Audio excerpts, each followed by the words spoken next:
First ever factory outlet Mukunda jewellers ఇప్పుడు చందానగర్ లో April 19th గొప్ప ప్రారంభం.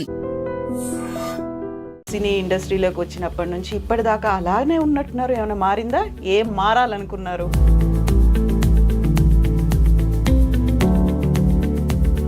ఆడపిల్ల అనే చోట ఎక్కడైనా సరే ఆడది అన్న చోట ఇది వర్తించాలి. కానీ మీ కళ్ళల్లో ఏంటి ఒక రకమైన చెమ్మ కనిపిస్తుంది నాకు. ఇండస్ట్రీ ఫస్ట్ నుంచి జర్నీ ఎలా ఉండింది అనేది, ఇంట్లో నేనుంటే బయట తాళం ఉంది ఒక 7 సంవత్సరాలు. కొన్నిసార్లు మీరు అన్నట్టుగా సోపేయడమా, బట్టర్ పూయడమా, ఇట్లాంటి కొన్ని అవసరము అనేటువంటి ఇండస్ట్రీలో ఉన్నారు మీరు కదా. కొన్ని నచ్చలేదు అనుకోండి, ఫస్ట్ చూసి అట్మాస్ఫియర్ చూసుకుంటాను ఎవరైనా వచ్చి మాట్లాడినప్పుడు. బట్ నాకు చేయాలన్న తపన ఉంటే హాలీవుడ్కి కూడా పోయి చేయొచ్చు. సో ఇప్పుడు మీరు సినీ ఇండస్ట్రీకి రావాలనుకున్నారు, అదే కంప్లీట్ జీవితం, అదే ప్రాణం అనుకున్నారు. That is everything for you అనుకున్నారు. ఆ టైంలో ఇలా అప్స్ అండ్ డౌన్స్ ఉంటాయి. ఎప్పుడైనా ఒక ఆలోచన వచ్చిందా? లేదు నేను ఇదే పొజిషన్లో ఉండాలి అనే భావనతోనే వచ్చారు మీరు? నాన్నగారు డాక్టర్ కాబట్టి ఇండస్ట్రీలో అందరికీ పరిచయం అనమాట, చెన్నైలోనే.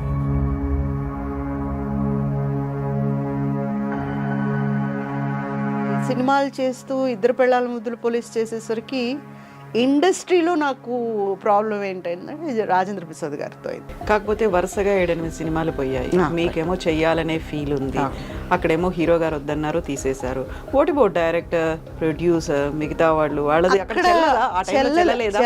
పిఏపి ప్రొడక్షన్స్ అండి, ఓల్డ్ ప్రొడక్షన్స్. అలాంటి పిఏపిలో నన్ను హీరోయిన్గా తీసుకున్న తర్వాత ప్రతి చోట పూజిత వెళ్ళింది, లేకపోతే పూజితకు అక్కడ ఆఫర్ ఇవ్వాలి అనుకున్నప్పుడు వచ్చేటువంటి ఆన్సర్స్ ఎలా ఉండేది, క్వశ్చన్స్ ఎలా ఉండేవి అసలు? ఆ మూమెంట్లో నాకు మంచి పేరు వచ్చింది ఆర్టిస్ట్. అందరికీ తెలిసింది ఏంటంటే నాకు బాగా పొగరని. పర్సనల్ లైఫ్లో కూడా మీరు అలాంటి డెసిషనే తీసుకున్నారా? పర్సనల్ లైఫ్లో కూడా అవునండి, అలాగే చేశాను. కమిట్మెంట్ ముందు ఇలా కాదు, ఇంకా ఏముంది అనేంత డీప్గా వెళ్ళుంటే సరిపోయేది. నమస్తే, welcome to I dream celeb chat with Kavitha. ఈరోజు మనతో పాటుగా ఒక వెరీ స్పెషల్ గెస్ట్ ఉన్నారు. సినిమాలు అనగానే తెలుగు అమ్మాయిలకి వాళ్ళ పేరెంట్స్కి మాత్రం ఒక చిన్న భయం ఉంటుంది. అమ్మాయిలు ఎంత వెళ్దామని చెప్పినా వారిస్తూనే ఉంటారు. బట్ మనతో పాటుగా ఒక తెలుగు అమ్మాయి ఉన్నారు. తన హీరోయిన్గా ట్రై చేశారు, సినిమాల్లో బోల్డని రోల్స్ వేశారు, సౌత్ ఇండియన్ లాంగ్వేజ్ అన్నిట్లలోనూ పనిచేసి ప్రస్తుతం సీరియల్స్ చేస్తున్నారు. ఓపెన్గా మాట్లాడతారు, ఏదైనా డైరెక్ట్గా మాట్లాడడమే తన తత్వం. మనతో పాటుగా ఉన్నారు పూజిత జొన్నలగడ్డ గారు. పూజిత గారు నమస్తే. ఎలా ఉన్నారు మీరు? నేను బాగున్నాను, మీరు ఎలా ఉన్నారు? ఐఎమ్ గుడ్ అండి, నేను చాలా బాగున్నాను. So right from the beginning మీరు సినీ ఇండస్ట్రీలోకి వచ్చినప్పటి నుంచి ఇప్పటిదాకా అలానే ఉన్నట్టున్నారు. ఏమైనా మారిందా? ఏం మారాలనుకున్నారు? ఏం మారలేదు. ఏది ఏం మారలేదు. కొంచెం లైఫ్లో అలా వెళ్ళి ఇలా వచ్చాను. బట్ ఐఎమ్ కాన్స్టాంట్లీ అది వెళ్ళింది ఇలా జరిగింది అనే దాని గురించి ఏమీ రిగ్రెట్స్ లేవు. యూజువల్గా ఇలా ఇలా ఇలా ఇలా ఉంటేనే లైఫ్ కదా. ఒక ఇది చూస్తుంటాం కదా, లైఫ్ లైన్ అనగానే ఇలా ఇలా ఉంటుంది అంటే up and down, up and down, up and down, study. అదే లైఫ్ కదా. అంతే కదా మరి. సో అంటే బెదిరిపోయామంటే బెదిరిస్తూనే ఉంటారు, పారిపోయామంటే పరిగెట్టిస్తూనే ఉంటారు. సో యూటర్న్ తీసుకొని మనం పరిగెట్టడం మొదలెడితే వాళ్ళు పరిగెడతారు. ఈ మీరు చెప్పినటువంటి సిద్ధాంతం అందరికీ అన్ని చోట్ల వర్తిస్తుంది కదా. వర్తించాలి.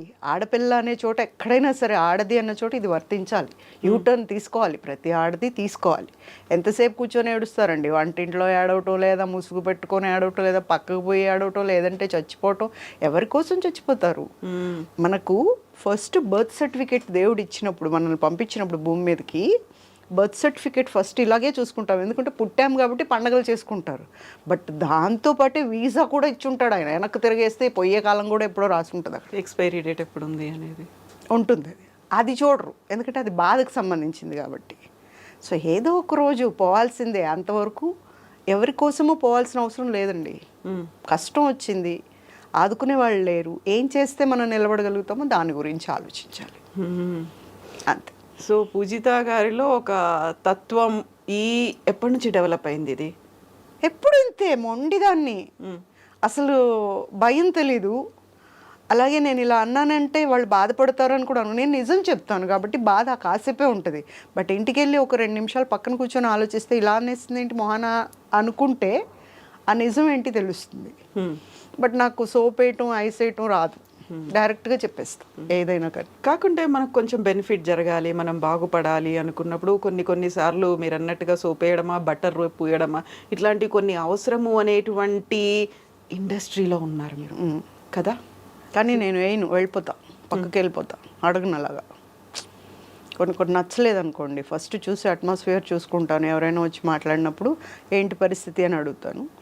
అమ్మా కొంచెం కష్టమేనమ్మా అంటే మంచిది, వేరే వాళ్ళని వెతికి పెట్టుకోండి అని చెప్పి వెళ్ళిపోతాను.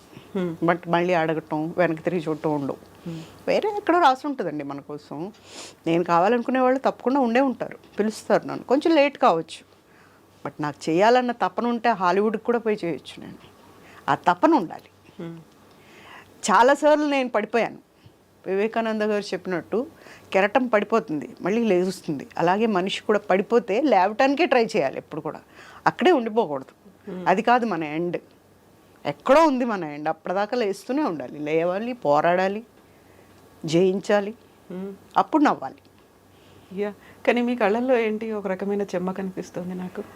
ఎందుకు అంటే చాలా కాలం తర్వాత, అంటే ఈ మధ్య ఎవరికి ఇంటర్వ్యూస్ ఇవ్వట్లేదు. మామూలుగా నాకు ఏడ్చే అలవాట్లేదు.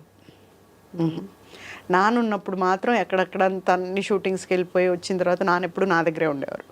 సో తనకు వచ్చి చెప్పి చెప్పి చెప్పి అప్పుడేమన్నా ఎవరైనా నన్ను ఇబ్బంది పెట్టుంటేనో లేకపోతే గట్టిగా కసురుంటేనో అక్కడేమనను, ఇంటికి వచ్చి మా నాన్న దగ్గర ఏడ్చేదాన్ని. ఒక్క మా నాన్న దగ్గర మాత్రం ఏడ్చేదాన్ని. అప్పుడు మాత్రమే నేను ఆడపిల్లని, మిగతా అంతా మగరాయుడే. ఎక్కడికైనా ఒంటరిగా వెళ్ళటమే, భయపడేదంటూ ఏం లేదు. 2 ఇచ్చి వచ్చేదాన్ని ఏదైనా తేడా ఉంటే. సో దానికి కూడా భయపడేదాన్ని కాదు. సో గుర్తొచ్చింది ఒకసారి. ఏం గుర్తొచ్చింది? నేను అదే అడగబోతున్నా, ఇప్పుడు ఏం గుర్తొచ్చింది? ఇండస్ట్రీ ఫస్ట్ నుంచి జర్నీ ఎలా ఉన్నింది అనేది గుర్తొచ్చింది చప్పున. ఇలా అంతా ఫేస్ చేసి వచ్చాము కదా. అంటే ఒక మూమెంట్లో నేను అనుకుంది ఎక్కడో ఉంటానని, ఎక్కడో ఉండాల్సిన ఇది లేకుండా ఎక్కడో ఉన్నాను వేరే దాంట్లో, ఎక్కడో ఉంటాను కదా అనుకున్నాను. కానీ మనం అనుకున్నవన్నీ అనుకున్నట్టు జరిగేలాగా రాయుడుగా దేవుడు అనేవాడు, మన రాత ఒకలాగా రాసి ఉంటాడు. సో ప్రతి మనిషి తప్పు చేస్తారు, నేను కూడా అలాగే తప్పు చేశానేమో. వైవాహికం అనే దీంట్లో పెళ్లి విషయంలో నేను తప్పు చేశానేమో. దానివల్ల నేను చెల్లించుకోవాల్సి వచ్చింది. నేను ఏదైతే ఇష్టం అనుకున్నానో దాన్ని కొన్ని సంవత్సరాలు దానికి దూరంగా వెళ్ళిపోయి, దాన్ని ఎంత ఇష్టం అంటే నా ప్రాణం కంటే ఎక్కువ నాకు సినిమా అంటే. మా ఇంటికి వస్తే మీరు మా ఇంట్లో వస్తువుల కంటే ఎక్కువ నా మేకప్ మెటీరియలే చూస్తారు. ఎక్కడేం కనిపించినా ఆగను, వణికిపోతాను అసలు అది కొనకపోతే. అలా ఉంటాను అనమాట. అలా అంత ఇష్టం నాకు. అలాంటిది నేను కొన్ని సంవత్సరాలు నా పేరే లేదు ఇండస్ట్రీలో. ఒక ఇంట్లో తాళం పెట్టున్నాను నేను.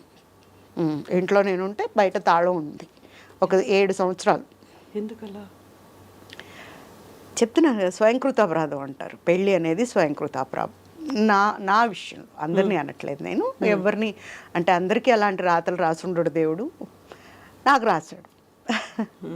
దేవుడే రాశాడు, నేనే రాసుకున్నాను. మొత్తానికైతే అనుభవించాం. అలా జరగాలని ఉందేమో. అంతేగా జీవితం అంటే అదే. ప్రతి మనిషికి ఒక రాత రాసుంటాడు. ఇప్పుడు నేనున్నాను, నాకు ఇలా అనుభవించాలి అని. ఇంకొకరికి వాళ్ళు టాప్కి వెళ్ళిపోవాలి అని ఉంటారు, వెళ్ళిపోతారు. ఒక్కొక్కరికి ఒక్కొక్కటి, కానీ ఖచ్చితంగా ఏదో ఒకటి అయితే రాసుంటారు. సో ఇప్పుడు మీరు సినీ ఇండస్ట్రీకి రావాలనుకున్నారు, అదే కంప్లీట్ జీవితం, అదే ప్రాణం అనుకున్నారు. That is everything for you అనుకున్నారు. ఆ టైంలో ఇలా అప్స్ అండ్ డౌన్స్ ఉంటాయి. ఎప్పుడైనా ఒక ఆలోచన వచ్చిందా, లేదు నేను ఇదే పొజిషన్లో ఉండాలి అనే భావనతోనే వచ్చారా మీరు? నేను అలాగే ఉండాలనుకున్నా, నేను అలాగే ఉన్నాను మా నాన్నగారు ఉన్నంత వరకు. ఇండస్ట్రీలో నేను ఇలాగే ఉండాలనుకున్నాను, నన్ను అలాగే ఉంచారు కూడా. నాన్నగారు డాక్టర్ కాబట్టి ఇండస్ట్రీలో అందరికీ పరిచయం అనమాట చెన్నైలోనే. సో అందరూ డాక్టర్ గారు అమ్మాయి అని ఒక చిన్న పిల్లలాగా చూసేవాళ్ళు చక్కగా.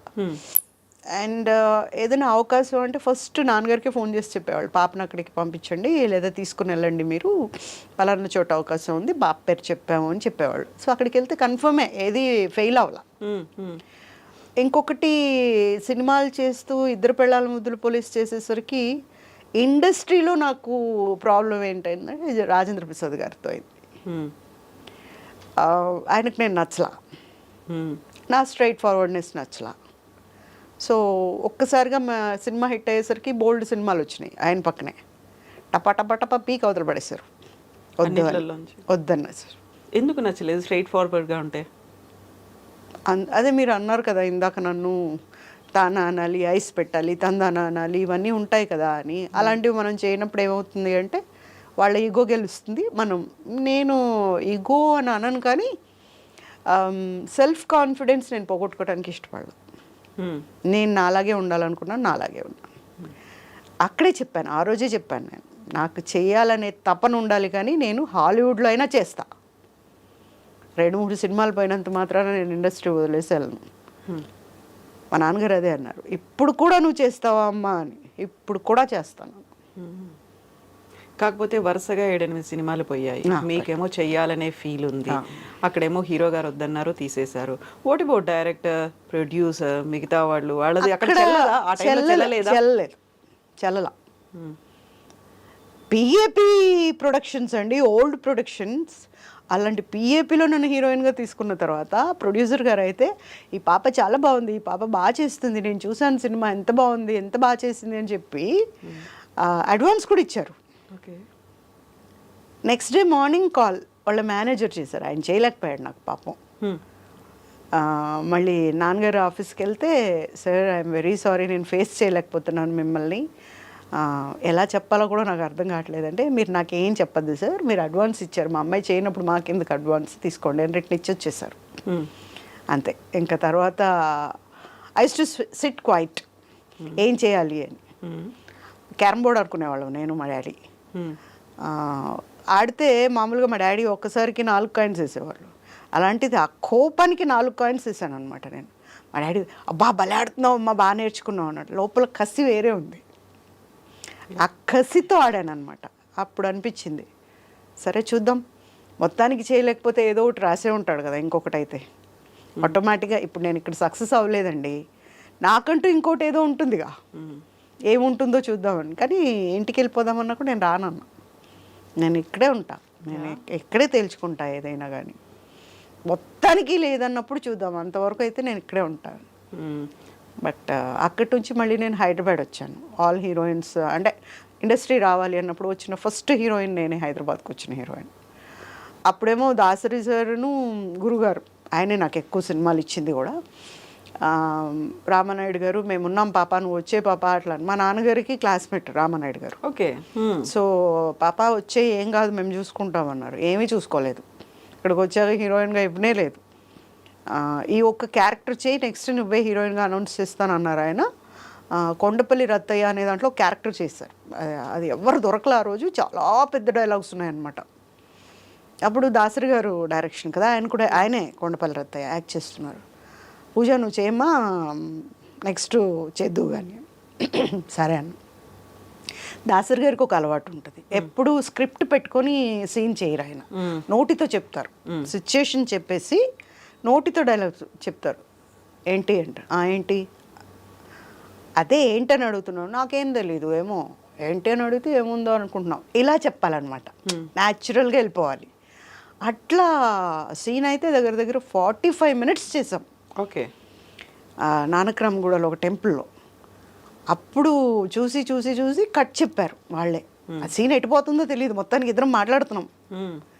అప్పుడు అన్నారు, చాలా మంచి ఆర్టిస్ట్ ఈ అమ్మాయి అంటే. రామానాయుడు గారు ఆ సినిమా ఫ్లాప్ అయింది కదా, సినిమా ఫ్లాప్ అయినా ఎక్కడికి వెళ్ళినా నా గురించి చెప్పేవాడు, ఆ అమ్మాయి చేసిందండి ఆ సినిమాలో, అసలు భలే చేసిందండి అని ఇట్లా చెప్పేవాడు. తర్వాత మాత్రం హీరోయిన్గా ఇవ్వలేదు, మళ్ళీ క్యారెక్టర్స్ ఇచ్చారు, హీరోయిన్గా ఇవ్వలేదు. దెన్ ఒకటి అనుకున్నా, అంటే కొన్నిట్లో నేను కూడా అందరిలాగా కాదు కాబట్టి నేను హీరోయిన్గా టాప్కి వెళ్ళలేకపోయాను. అంటే ఇన్ ద సెన్స్ అదే కొంచెమైనా తగ్గి ఉండటం లేదా అడుక్కోవటం చేసి ఉండాల్సిందేమో, నేను చేయలేదు. కొంచెమైనా తగ్గి ఉండడం, అడుక్కోవడం, దీంతో పాటుగా బాగా వినిపించింది కాంప్రమైజ్ అవ్వడం అనేది.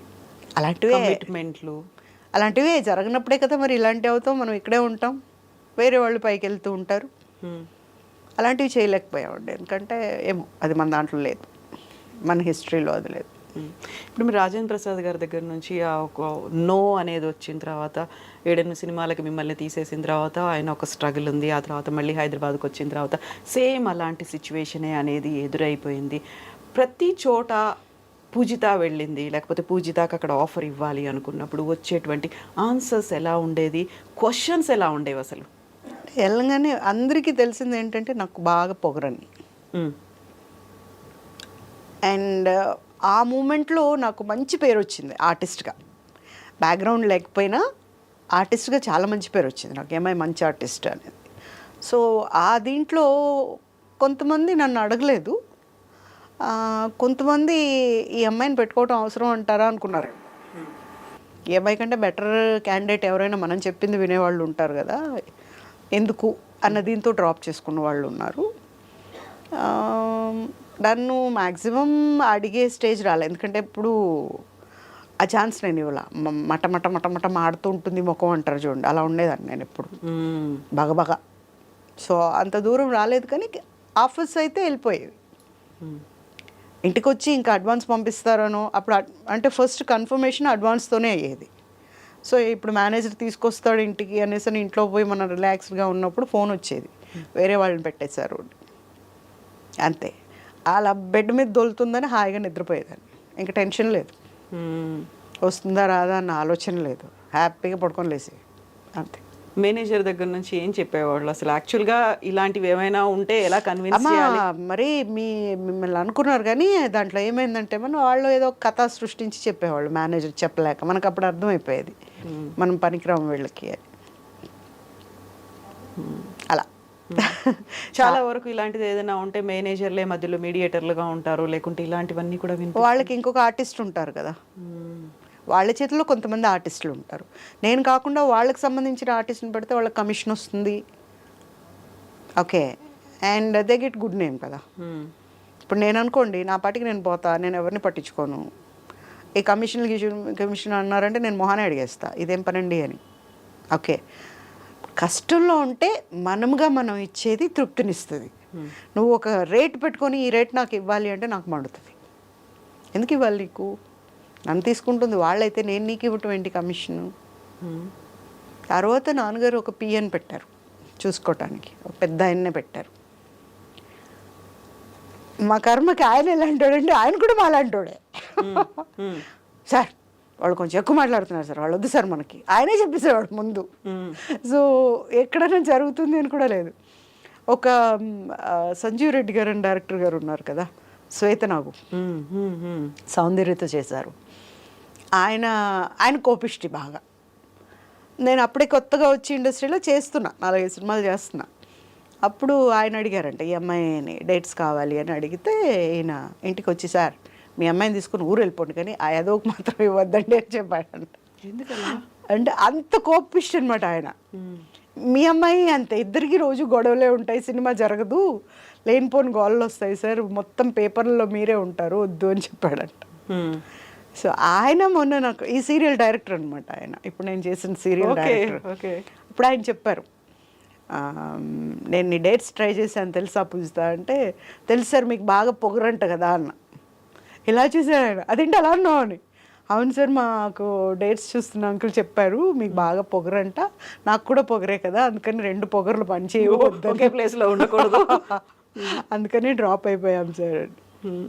నాకు తెలుసమ్మా నీ గురించి, నువ్వు యాక్ట్ చేస్తున్న సినిమా ప్రొడ్యూసర్ నా ఫ్రెండ్, నేను రోజు వచ్చేవాడిని, అందరూ నీ గురించి బాగా చెప్పేవాళ్ళు, బాగా కోపం ఎక్కువ కానీ భలే ఆర్టిస్ట్ ఈ అమ్మాయి అని చెప్పేవాళ్ళు, నేను వినేసి వెళ్ళిపోయేవాడిని, ఇప్పుడు నేనే చేస్తున్నాను నీతో, ఐఎమ్ వెరీ హ్యాపీ అని. ఇప్పుడు శ్వేతనాగులో మీరు అనుకున్న రోల్ని సౌందర్య గారు చేశారు? లేదు లేదు, ఆయనకి నాకు సంబంధం లేదు అసలు, వేరేది తమిళ్కి సంబంధించిన సినిమా. ఓ ఈ శ్వేతనాగు కోసం కాదు మిమ్మల్ని అడిగింది? కాదు, శ్వేతనాగు తీసుకుందే సౌందర్య కోసం సినిమా. ఓకే, సో ఇవన్నీ అప్స్ అండ్ డౌన్స్ చూస్తున్నారు, వచ్చిన అవకాశాలు పోతున్నాయి, సేయింగ్ పూజితకి అరోగెన్స్ ఎక్కువ ఉంది, హెడ్ స్ట్రాంగ్నెస్ ఉంది, ఇంకోటో ఇవన్నీ అనుకుని వెళ్ళిపోతున్నారు, అంతే అన్నారా? అంతే కదా, అంతే అంతే. సో ఇవన్నీ అనుకుని వెళ్ళిపోతున్నారు. ఆ తర్వాత మిగతా వాటికి కొన్ని కండిషన్స్కి అసలు ఒప్పుకునే ఒప్పుకోలేదు, వదిలేశారు, అన్నీ అయిపోయాయి. ఒక స్టేజ్లో ఇంట్లో వాళ్ళని ఒప్పించో బలవంత పెట్టో లేదు నేనే వెళ్తాను సినిమాల్లోకని మొండితనంతో పట్టుదలతో వచ్చిన తర్వాత ఆ క్షణం అక్కడ ఆగి కూర్చొని వెనక్కి తిరిగి చూసి అరే నాన్న వాళ్ళు అమ్మ వాళ్ళు చెప్పినట్టుగా చేస్తే బాగుండేది కదా, వెళ్ళిపోయి ఉంటే ఇక్కడికి రాకుండా ఉండి ఉంటే బాగుండేది కదా అనిపించిందా? ఎప్పుడు అనిపించలేదు. This is my decision, this is my life and this is my ambition and my like my wish what not everything. స్కూల్కి వెళ్ళినప్పుడు స్కూల్లోనే టీచర్ పాఠం చెప్తూ ఉంటే చక్కగా ఒక డ్యూయట్ వేసుకునేదాన్ని. ఓ అలా ఇమాజినేషన్లో అలా వెళ్ళిపోయేదాన్ని. ఏంటి అలా చూస్తున్నావండి నువ్వు అనేవాడు. అక్కడ సాంగ్ వేసుకున్నానండి, నేను సాంగ్ చేస్తున్నాను, అదిగో నిన్న రాత్రి ఆ సినిమా చూసాను, ఆ సినిమాలో సాంగ్ నేను వేసుకుని నేను చేస్తే ఎలా ఉంటుందో అని చూస్తున్నాను. ఇంటికి ఫోన్ చేసి చెప్పేవాళ్ళు, ముందు వచ్చి మీ అమ్మాయిని తీసుకెళ్ళండి, అందరూ ఈ అమ్మాయి చెడిపోవటం కాదు కానీ అందరిని చెడగొట్టేలాగా ఉంది, సాంగ్ వేసుకోవటం ఏంటండి, పక్కన చూస్తుంది తలెత్తి పైకి ఇక్కడ పాఠం చెప్తూ ఉంటే. సో అంత ఇష్టంగా వచ్చిన నేను కష్టమైనా నష్టమైనా నాదే అని చెప్పా. అమ్మ నాన్న ఒకరోజు ఫస్ట్ ఇండస్ట్రీకి వచ్చే ముందు కూర్చోబెట్టి మాట్లాడితే కొన్ని చేయకూడదు అని ఒట్టు పెట్టించుకున్నారు. ఒట్టు పెట్టాను. ఏంటవి? వాళ్ళు తలదించుకునే పనులు ఎలాంటివైనా చెడ్డ పనులు ఏవి చేయకూడదు, తర్వాత ఎప్పుడు కష్టంగా అనిపించినా వెంటనే ఇంటికి వెళ్ళిపోవాలి, ఇంకా ఒక్కరోజు కూడా వేస్ట్ చేయకుండా, మేము నువ్వు ఈ పని చేసావు కాబట్టి మాకు నచ్చలేదు ఇంకెళ్ళిపోదామంటే నువ్వు వచ్చేయాలి. అసలు ఓకే. ఎప్పుడు వాళ్ళు తలదించుకునే పని నేను చేయలేదు. తర్వాత ఎందుకు నాకు రాలేదు అని బాధపడినట్టు కూడా నేను ఎప్పుడూ లేను. ఒకటి పోతే కూడా ఆ రోజు బీచ్కి వెళ్దాం పద డాడీ అనేదాన్ని మా నాన్నగారిని. ఒక ఆఫర్ పోయిందంటే డాడీ బీచ్కి వెళ్దాం పద, అక్కడికి వెళ్ళి ఐస్ క్రీమ్ తిందాం, వాడు కూర్చొని అక్కడ బజ్జీలు వేస్తుంటారు వేడివేడిగా బీచ్లో కూర్చొని తిందాం పద డాడీ అని రాధాశాలకి వెళ్ళిపోయి అక్కడ కూర్చొని తినేవాళ్ళు. అంటే ఎక్కడైనా పిన్ అవుతున్నానేమంటే అదేం ఉండేది కాదు, అది కాకపోతే ఇంకోటి వస్తుంది దీనికి ఏంటి బాధపడేది అన్న ఇదే ఉండేది. Take it easy. ఎన్నేళ్ళు స్ట్రగుల్ పడ్డారు ఇలా? 7 years పడ్డానేమో. ఆ తర్వాత క్యారెక్టర్స్కి అలవాటు అయిపోయారు కదా, క్యారెక్టర్స్కి వచ్చేసాను. అప్పుడు ఒకటి డిసైడ్ అయ్యా, సరే హీరోయినే చేయాలనే ఉంది, నేను అన్నదేంటి నాలో ఉన్న టాలెంట్ చూపించాలి, ఈ అమ్మాయి ఏదైనా చేయగలదు అనిపించుకోవాలి, అదైతే అనిపించుకున్నా. ఇక్కడ బెంగళూరులో ఒక ఆడిషన్కి వెళ్ళాం, ఎవరితో, కే విశ్వనాథ్ గారితో. చిన్నపిల్లం కదా, గౌన్ వేసుకొని వెళ్ళా. ఇంటి చిన్నపిల్ల కాదమ్మా, నా సినిమాకి కావాల్సింది కొంచెం కావాలి, ఏది ఏంటది ఏదో సినిమా అండి, దాంట్లో సంయుక్తం తీసుకున్నారు. చూస్తే అమ్మాయి ఇంతే ఉంది, అమ్మాయి కంటే నేనే కొంచెం హైట్ ఉన్నా. లంగా వండేసారు. లంగా ఆర్టిస్ట్ అండి ఒకటి అంటారు, ఈ అమ్మాయి కరెక్ట్ కాదేమో, ఈ అమ్మాయి చిన్నగా ఉందేమో, అమ్మాయి పెద్దగా ఉందేమో అని అంటారు. కానీ ఆర్టిస్ట్ అనేవాళ్ళు తయారైన వెంటనే వాళ్ళకు అప్లై అయ్యేది ఏంటంటే మేకప్, హెయిర్ డ్రెస్సింగ్ అయిన తర్వాత ఆర్టిస్ట్ రూపురేఖలు మారిపోతాయి. ఏ క్యారెక్టర్ అంటే ఆ క్యారెక్టర్, ఆ సరస్వతి అలా వచ్చేసి ఉంటుంది. సో అప్పటికి వాళ్ళ మనసులో వేరే వాళ్ళు ఉండి ఉంటారు, కానీ పిలుస్తారు జనాలని ఊరికి. అప్పుడు బాగా కోపం వచ్చింది నాకు. అలా ఎలా అంటారు చిన్పిల్ల అని, ఇక్కడ మిగతా వాళ్ళు కన్నడలో సినిమాలు చేస్తున్నాం కదా అప్పుడు హీరోయిన్గా, నేను చిన్పిల్ల ఎలాగైంది అనేసి నాకు నేనే ఉడుక్కున్నా. ఎప్పుడు వచ్చింది అవకాశం అంటే ఆర్టిస్ట్ అశోక్ కుమార్ గారి డైరెక్షన్లో కుచి కుచి కూనమ్మ అని ఒక సినిమా వచ్చింది. దాంట్లో ఆ రోజు ఒక పెద్ద క్యారెక్టర్, అది ఎవరు దొరకలేదు వీళ్ళకి. సడన్గా అశోక్ నాకు ఫోన్ చేశాడు, నేను ఏదో షూటింగ్లో ఉన్నా, ఎక్కడున్నావు నువ్వు అంటే హైదరాబాద్లోనే ఉన్నాను అన్నాడు. పూజ అర్జెంటుగా రేపు నాకు కమిట్మెంట్ కావాలి, ఇక్కడ షూటింగ్లో కమిట్ అయిపోవాలి నువ్వు, 15 days ఏమో వస్తుంది క్యారెక్టరు, విశ్వనాథ్ గారు ఉన్నారు, ఆయన మీద కూడా నువ్వు పై చేయిగా ఉంటావు అలాంటి క్యారెక్టర్ అన్నాడు. అందులో అశోక్ కుమార్ గారి డైరెక్షన్లో విశ్వనాథ్ గారు యాక్ట్ చేశారు. కుచి కుచి కూనమ్మ చేస్తాను. He's my good friend. మా ఇద్దరి జర్నీ 32 years ఏమో, నాది Ashok Kumar. He's a very good friend of me. And సరే అని చెప్పి వెళ్ళిన తర్వాత అట్లా దూరంగా కూర్చొని ఉండేవాళ్ళు, ఎప్పుడు ఏదో ఆలోచిస్తూ ఉండేవారు గురుగారు. దండం పెట్టి నమస్తే పెట్టి ఇట్లా దూరంగా నేను కూర్చునేదాన్ని, అబ్జర్వ్ చేస్తూ ఉండేవారు. తర్వాత ఇంకోటి ఏంటి, నాకు ఒక మంచి వాయిస్ ఉంది. పాటలు పాడతారా? పాడతాను కానీ జనాల ముందుకు పోతే రిస్క్ అయితే చేయను. ఇంట్లో అయితే బాగానే పాడుతుంటా. ఓకే. ఓకే, మంచి వాయిస్. అంటే డైలాగ్ ఎలా చెప్పినా కూడా ఆ మాడ్యులేషన్లో చెప్తా. అలా చెప్తూ చెప్తూ ఆయన కాంబినేషన్ స్టార్ట్ అయింది. ఫస్ట్ చెప్పా, మళ్ళీ ఎవరో తప్పు చేశారు, మళ్ళీ second take, third take, fourth టేక్లో విశ్వనాథ్ గారు యాక్షన్ చెప్తున్నారు. అశోక్ చూస్తున్నాడు, విశ్వనాథ్ గారు చెప్తున్నారు, ఆయన ఉన్నారు ఆ సీన్లో. స్టార్టింగ్ డైలాగ్ నేనే. అప్పుడు యాక్షన్ చెప్పట్లే, ఆయన ఇలా చూసి అన్నారు, నేను ఎత్తుకున్నా. మొత్తం డైలాగ్ చెప్పేసిన తర్వాత, గురుగారు నేను భయపడ్డాను, మీరు ఇలా అన్నారు, ఈ అమ్మాయి చెప్తుందో లేదో అని. అమ్మాయిలో మంచి సరస్వతి ఉంది, నేను చేసినప్పుడు ఈ అమ్మాయి ఎందుకో నాకు దొరకలేదన్నారు. అప్పుడు చెప్పారా? శుభ్రంగా బాసిం పట్టేసి కూర్చొని మరీ చెప్పా. ఫ్రాక్ వేసుకొని వచ్చానని చాళుక్య హోటల్లో బెంగళూరులో నేను నాన్నగారు వచ్చాం, మీరు ఇలా అన్నారని. అవునా, ఏ కళతో చూసి వచ్చానో నేను అప్పుడు. లేదమ్మా నువ్వు చాలా మంచి ఆర్టిస్ట్వి, చాలా అందగత్తెవి కూడా కాదు, చాలా చాలా అందగత్తెవి నువ్వు అన్నారు. అప్పుడు అనిపించింది, సినిమా చేయకపోయినా పర్లేదు, ఆయనతో ఆస్కార్ అవార్డు రాకపోయినా పర్లేదు, మామూలు అవార్డు రాకపోయినా, ఇంతకంటే ఏం కావాలి. So I was very happy. So ఇలాంటి ఇన్సిడెంటే మీకు వెరీ ఇనీషియల్గా కూడా ఒక టైం అయిందండి బాబోయ్. మా గురువు గారు, నాకు బొట్టు పెట్టిన గురువు గారు కోడి రామకృష్ణ గారు బొమ్మను చేశారు, బొట్టు పెట్టారు, ఇండస్ట్రీకి కొత్త అమ్మాయిని తీసుకొచ్చామని హ్యాపీగా చెప్పారు. అంతా చెప్పి ఒక సినిమాకు హీరోయిన్ అని అనౌన్స్ చేశారు, భారత్ బంద్ అనే సినిమా. ఓ హ్యాపీ అయిపోయాం నేను, డాడీ. మా డాడీ అన్నారు, కొట్టావమ్మా, నువ్వేమనుకున్నావో అది కొట్టావు, గోల్, వెరీ గుడ్, అట్లా ఇట్లా అంతా అనుకున్నాను. ఇంకా సినిమాలు ఆఫర్స్ వస్తున్నాయి. సరే ఏం సినిమా చేస్తున్నా నేను, లేడీస్ స్పెషల్ చేస్తున్నా అప్పుడు, రాజేంద్ర ప్రసాద్ గారు. అక్కడ కూడా అదే రామాయణమే. వెళ్ళి చేస్తుంటే లాంజ్లో కూర్చొని ఉన్నా, రెడీ అయిపోయి లొకేషన్కి వెళ్ళాలి, కార్ రాలేదు ఇంకా. ఈ లోపల కోడి రామకృష్ణ గారు వచ్చారు, ఆయన వెళ్తున్నారు లొకేషన్కి. వెళ్తే ఇలా తిరిగి చూస్తే నేను లేచి, గురుగారు నమస్తే అండి అన్న. నమస్తే, నేను ఎక్కడో చూశానే నేను అన్నారు. అదేంటండి అలా అంటారు, నేనండి పూజితనే అంటే. అయ్యో నువ్వు ఏంటిది అన్నాడు. ఏంటండి అన్న. ఏంటి అవతారం ఏంటి, నువ్వేంటి, సరే నేను తర్వాత మాట్లాడదాను, నేను వెళ్ళిపోయారు. అవతారం అంటారేంటి, నేనేమన్నాను, నేను ఇంకా మేకప్ కూడా వేసుకోలేదే, రెడీ కూడా ఉన్నారు, మరి స్కర్ట్ వేసుకొని ఉన్నా. ఓకే, వెళ్ళిపోయారు. వెళ్ళిపోయిన తర్వాత డేట్స్ ఇచ్చారు నాకు. డేట్లు వస్తున్నాయి కానీ వేరే సినిమా కమిట్ అవ్వలేదు, డేట్లు ఇంకా ఏంటి పిలవట్లేదు అనుకుంటే అప్పుడు మేనేజర్ చెప్పాడు, మిమ్మల్ని రీప్లేస్ చేశారు, మీరు కాదు అక్కడ, వేరే వాళ్ళు పెట్టారు. అదేందుకు అంటే, మీరు ఏదో ఆర్ట్ డ్రెస్లో కనిపించారంట కోడి రామకృష్ణ గారికి, అందుకని మిమ్మల్ని హీరోయిన్గా తీసేశారు. మా ఇంట్లో ముందు చీపురు తీసుకొడతారు ఆ డ్రెస్ వేసుకున్నానంటే. అలాంటివన్నీ ఒట్టు పెట్టుకొని వచ్చాను కదా నేను, అలా చేయను అవన్నీ అని.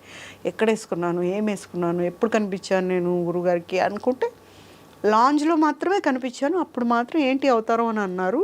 అంటే స్కర్ట్లో ఉన్నాను, రోజు ఇంట్లో స్కర్ట్లు వేసుకునే కదా ఉంటాం మామూలుగా అని.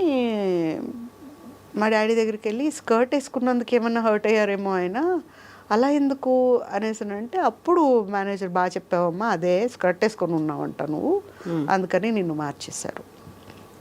అసలు భూమి ఆకాశం ఒకసారి దమా దమా దమా దమా అన్న సౌండ్ వచ్చేసింది నాకు. కోడి రామకృష్ణ గారి సినిమా కదా, అప్పుడు మంచి పీక్లో ఉన్నారు ఆయన. అంతే. అడగలేదా ఆ తర్వాత ఒక ఫంక్షన్లో కలిసినప్పుడు, ఏంటి గురుగారు నాకు సినిమా ఇవ్వలేదు, ఇలా చేశారు అంటే, లేకపోతే ఏంటి పిచ్చి పిచ్చి అవతారాలు ఏంటి, అలా ఉంటారా, చక్కగా చీర కట్టుకొని ఉండాలి కానీ అన్నారు. ఆ మాట ముందే చెప్పుంటే మీరు ఏ ఏరియాలో తిరుగుతారో ఆ రోజంతానే చీరలు కట్టుకొని ఉండేది. అప్పుడు చీర కట్టుకోవటం కూడా వచ్చేది కాదు. అంటే సినిమా ఇండస్ట్రీకి వచ్చిన వాళ్ళు ఎవరు కూడా చీరల్లోనే కనిపించరు, మోడర్న్ డ్రెస్కి అలవాటు. ఇప్పుడు ఫస్ట్ ఒక పల్లెటూరు నుంచి ఒక అమ్మాయి వచ్చింది అనుకోండి, అమ్మాయికి కన్ఫర్మ్ అయిన మరుసటి రోజు చూడండి అమ్మాయిని జీన్స్లో ఉంటుంది. మేకోవర్స్ అంటారు కదా, అలా. మరి నన్ను మాత్రమే ఎందుకు అలా అన్నారా అనుకున్నా. తర్వాత ఎవరికో ఇచ్చేసారు క్యారెక్టర్. తర్వాత పంజరం అనే సినిమాలో క్యారెక్టర్ చేశాను అంతే. అక్కడ కేవలం ఇది ఒకటేనా, ఇంకేమైనా జరిగి ఉంటుందా మీకు తెలియకుండా, వెనకాల ఇంకేమైనా జరిగిందా? అయి ఉండొచ్చు. బట్ అంటే ఓపెన్గా చెప్పారు ఆ ఫంక్షన్లో, నువ్వు ఆ డ్రెస్ వేసుకునేసరికి నేను ఊహించుకున్న క్యారెక్టర్ చచ్చిపోయింది అక్కడ అన్నారు. అంత చేసి నేను సినిమా చూసా. నాకు ఇస్తానన్న క్యారెక్టర్ మోడర్న్ అమ్మాయి. అమ్మాయి స్కర్ట్స్ వేసుకుంటుంది, ప్యాంట్లు వేసుకుంటుంది, లిజీ చేస్తుంది. మరి నేను ముందే వేసుకున్నాను కదా, ఎలా ఉంటానని కనిపిస్తాం కదా. స్కర్ట్లో అవన్నీ పెన్ను ప్యాడ్ పట్టుకునే అమ్మాయి చలాకీగా ఉండదు. ఇది ఒరిజినల్గా నేను ఎక్కువ చలాకీగా ఉంటాను. ఏంటబ్బా అనుకున్నా. మరి అయి ఉండొచ్చు, వేరే ఏమైనా అయి ఉండొచ్చు. కమిట్మెంట్స్ అంటే మాట ఇచ్చేసి ఉంటారు ఎవరికైనా, వాళ్ళని ఆ మూమెంట్లో తీసుకుని ఉంటారు. ఇప్పుడు నేను ఏ బ్యాక్గ్రౌండ్ లేకుండా వచ్చిన వ్యక్తిని కదా, వాళ్ళకి బ్యాక్గ్రౌండ్ ఉంటుంటుంది. ఏదో మొత్తానికి అలా వెళ్ళిపోయింది సినిమా అయితే. బట్ నేనైతే ఎప్పుడు డిసప్పాయింట్ అవ్వలేదు. ఏది వచ్చినా ఏది రాకపోయినా ఏది పోయినా ఎవరు వచ్చినా ఎవరు వెళ్ళినా నేను మాత్రం డిసప్పాయింట్ అవ్వలేదు ఏ విషయంలో కూడా. సో ఇలాన్ని అప్స్ అండ్ డౌన్స్ మీరు అనుకున్నటువంటి, మీరు ఎంచుకున్నటువంటి రంగంలో, మీకు కావాలనుకున్న రంగంలో ఇన్ని ఉన్నప్పుడు పర్సనల్ లైఫ్లో కూడా మీరు అలాంటి డెసిషనే తీసుకున్నారా? పర్సనల్ లైఫ్లో కూడా అవునండి, అలాగే చేశాను నేను. నాకు ఇదే కావాలి అని మొండి పట్టి మరీ చేసుకున్నాను. దాంతో ఒక నరకం చూశాను. అంటే చెప్తూ ఉంటారు గత జన్మ అంటారు కదా, అలాంటిది ఏదో అని అంటారు. కానీ నేను అది నమ్మను. స్వయంకృత అపరాధం అంటాను. నేను ఎంచుకున్నదే ఇంకొంచెం డీప్గా వెళ్ళి ఉండాల్సింది, అనాలిసిస్కి వెళ్ళి ఉండాల్సింది. కమిట్మెంట్ ముందు ఇలా కాదు ఇంకా ఏముంది అనేంత డీప్గా వెళ్ళి ఉంటే సరిపోయేది. ఒక చెప్తారు కదా, ప్రేమలో పడినప్పుడు లేదంటే ఒకరిని బాగా ఇష్టపడినప్పుడు మన కళ్ళకి ఇంకేం కనిపించదు. ఎవరు వచ్చి చెప్పినా కనిపించదు, వాళ్ళే దుర్మార్గుల్లా కనిపిస్తారు. ఇది నేను కూడా ఒప్పుకుంటాను.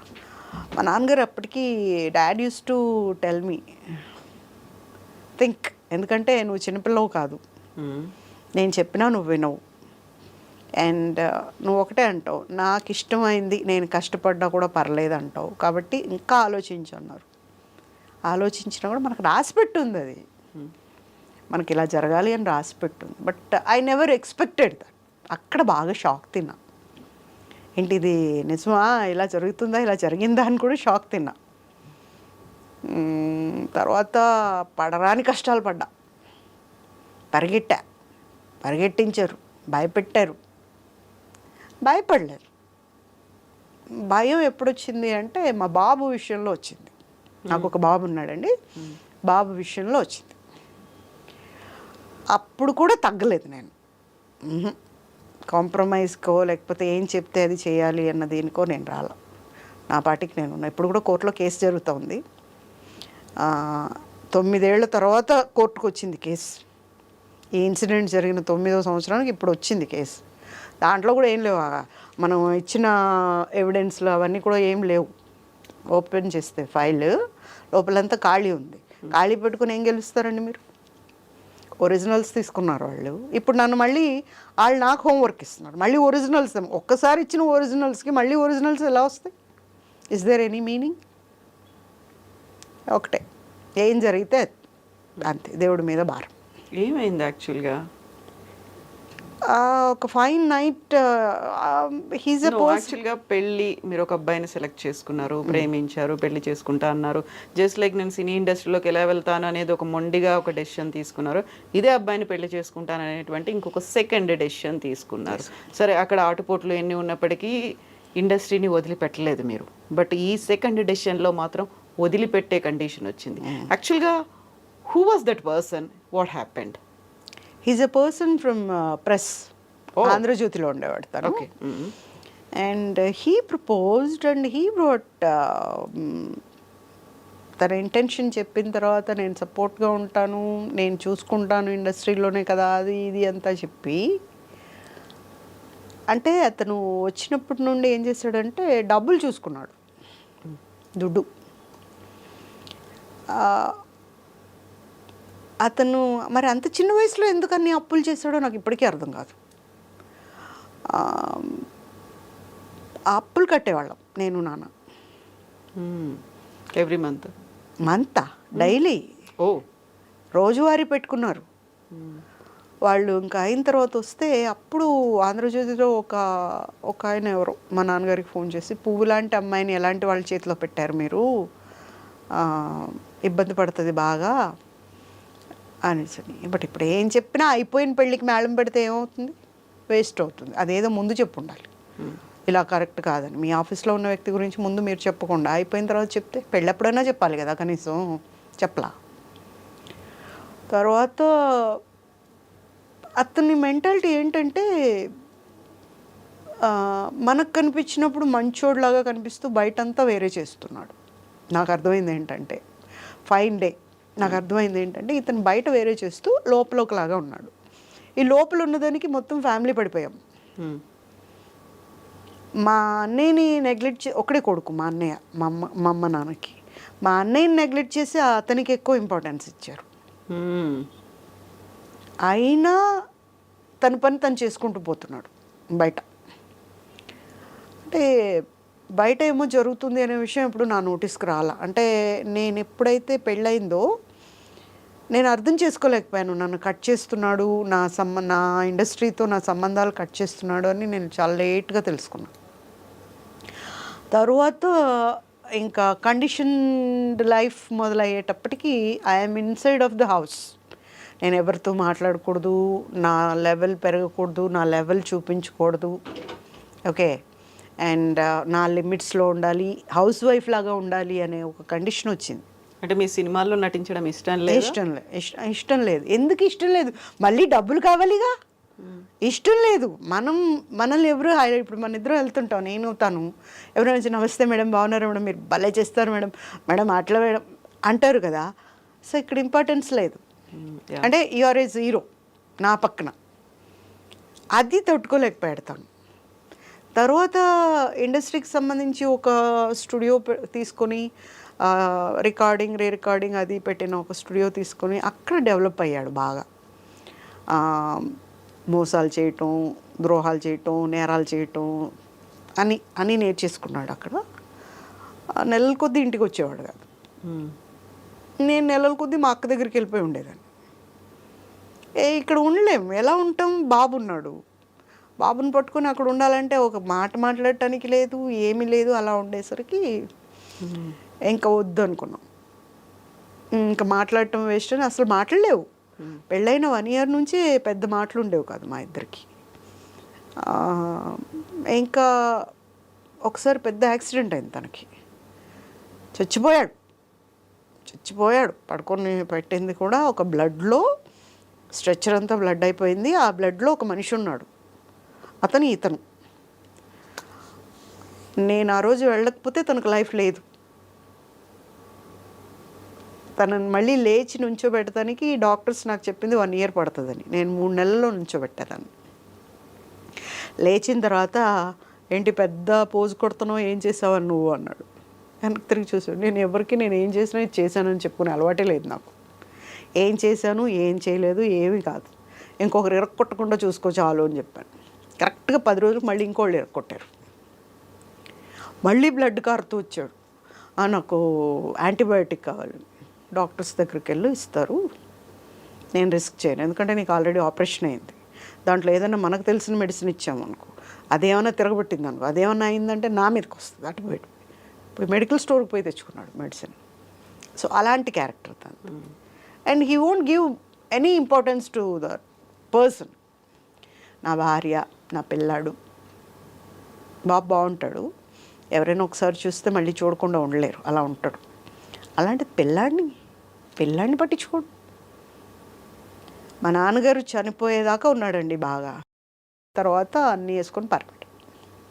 ఒక ఫైన్ డే జంప్ అయితే జంప్ అయ్యాడని కూడా తెలియదు మనకి. తర్వాత ఒక 1 month ఏమో రాలా, అంటే నెలల కొద్దీ రాడు కదా, అలవాటే. సో ఏంటంటే మా అక్కకు ఏమో ఫోన్ చేశాడు, ఇంక మేట నాకు సంబంధం ఉండదు, నేను సపరేట్గా ఉండిపోతున్నాను, నేను వెళ్ళిపోయాను అని చెప్పి మా అక్క వచ్చింది. అప్పుడు వచ్చి వాళ్ళ ఆఫీస్కి వెళ్ళి మాట్లాడితే, అంత పొగరమోతుని నేను చూడలేదు. ఎక్కడ పొగరమోతు? ఇండస్ట్రీ వదిలేసి ఇంట్లో కూర్చుంటే తాళం పెట్టుకుపోయింది, ఎక్కడ పొగరమోతు? ఎందుకు అంటే బాబు ఉన్నాడు చేతిలో, అందుకని. లేకపోతే అప్పుడు కూడా వినేదాన్ని కాదేమో, అంతే మొండిగా ఉండేదాన్నేమో. మా బాబు అక్కడ తగ్గేలాగా చేశాడు, అంతే. వెళ్ళిపోయిన తర్వాత ఐ థింక్ 2 yearsకేమో ఒక వృద్ధ జంట. నేను పైన ఫస్ట్ ఫ్లోర్లో ఉండేదాన్ని. స్టెప్సే, లిఫ్ట్ ఉండేది కాదు. ఎక్కలేక వచ్చారు. వచ్చి అమ్మ కొన్ని మంచినీళ్ళు ఇస్తావా అని. నేను చూసి ఎవరింటికి వచ్చాడు, పొరపాటు నా దగ్గరికి వచ్చారేమో అని ఇస్తాను రండి అని ఇచ్చి, నేను అప్పుడు లీడ్ ఇండియా 2020 అని డాక్టర్ ఏపీజే అబ్దుల్ కలాం గారి ఆర్గనైజేషన్కి I was a link program directors. Okay. So దాంతో చిన్నపిల్లల కోసం నేను గవర్నమెంట్ స్కూల్స్కి విజిట్ ఇస్తానన్నమాట. దానికి రెడీ అవుతున్నా, ఖమ్మం వెళ్ళాలి. తీసుకొని నేను మంచినీళ్ళు ఇస్తే తాగారు. పూజిత అంటే నువ్వేనమ్మా? నేనేనండి. అమ్మ నీ హెల్ప్ కోసం వచ్చాము, చెప్పండి మీకు మీ పాపలు ఎవరైనా చదువుతున్నారా స్కూల్స్లో, ఏదైనా తప్పు చేశారా, నేను చూసుకుంటాను చెప్పండి అంటే, తప్పు చేస్తుందమ్మా నా కూతురు, ఒకరిని పెళ్లి చేసుకుంటోంది, తప్పే, నువ్వు తప్ప ఇంకెవరు కాపాడలేరు. అవునా, ఏ స్కూల్ అండి? నేనంత స్కూల్ పిచ్చిలో ఉన్నాను కదా అప్పుడు. ఏ స్కూల్ అండి, ఏ ఏరియా? స్కూల్ ఏంటమ్మా? IAS officer. ఐఏఎస్ ఆఫీసర్ అసలు మనకు టచ్ లేని సబ్జెక్ట్. ఆమె పెళ్లి చేసుకుంటే నేనేం చేస్తానండి? విజయగోపాల్ తెలుసా అమ్మ? నేను ఎక్కడో విన్నాను ఈ పేరు అనుకుంటున్నా. తెలుసమ్మా, అతను చేసుకుంటున్నాడు. ఒక్క నిమిషం ఆగండి, నేను లోపలికి వెళ్ళి వైట్ పేపర్ తీసుకొని కింద సిగ్నేచర్ చేసి తీసుకోండి అని ఇచ్చాను. ఏం కావాలన్నా రాసుకోవచ్చు మీరు, నాకు ఎటువంటి అభ్యంతరం లేదు, నాకు ఎటువంటి సంబంధము లేదు, నేను ఆలోచించదలుచుకోలేదు కూడా. చింపేసి ఏంటమ్మా అలా అంటావు, నువ్వే పెళ్ళామని చెప్తేనే ఈ పెళ్ళి అవుతుంది, నా కూతుర్ని కాపాడు, నా కూతురికి 28 ఏళ్ళ కొడుకున్నాడు అని చెప్పింది. ఆ అబ్బాయి ఏడుస్తున్నాడు, నా మనవడు, మా అమ్మ కావాలి అని. వీడు 420 గాడు. నేను అన్నా అదేంటండి, ఐఏఎస్ ఆఫీసర్స్ అంటే మామూలుగా ఒక చిన్న సైట్ చూడాలంటేనే ఒక కమిటీని వేస్తారు, మరి ఆవిడ లైఫే ఇచ్చేయాలనుకున్నప్పుడు బ్యాక్గ్రౌండ్ ఏంటి, అసలు ఏంటి, కరెక్టా కాదని చూసుకోలేదంటే, ఫేస్బుక్లో ప్రేమించుకున్నారమ్మా వాళ్ళిద్దరూ, ఆమెని గవర్నర్ని చేస్తానన్నాడంట, అందుకని ఆవిడ ఇప్పుడు ఎవరి మాట వినే స్టేజ్లో లేదు అని. ఇప్పుడు నేనేం చేయాలి? నువ్వు ఒక కంప్లైంట్ ఇస్తే పెళ్ళి ఆగిపోద్ది. సరే, పెద్దవాళ్ళు ఆయన అప్పుడే స్టంట్ వేయించుకొని వచ్చాడంట నా దగ్గరికి వాళ్ళ నాన్నగారు. సరే కంప్లైంట్ ఇస్తే పెళ్ళి ఈరోజు ఒక దగ్గర పెట్టారు. దానికి హెడ్ ఎవరు? అంజనా సిన్హా ఐపీఎస్. ఒక హాల్లో పెట్టారు, అక్కడ క్యాన్సిల్ చేసేసారు. 3 రోజుల తర్వాత అంజనా సిన్హా వాళ్ళ ఇంట్లోనే పెళ్లి చేశారు.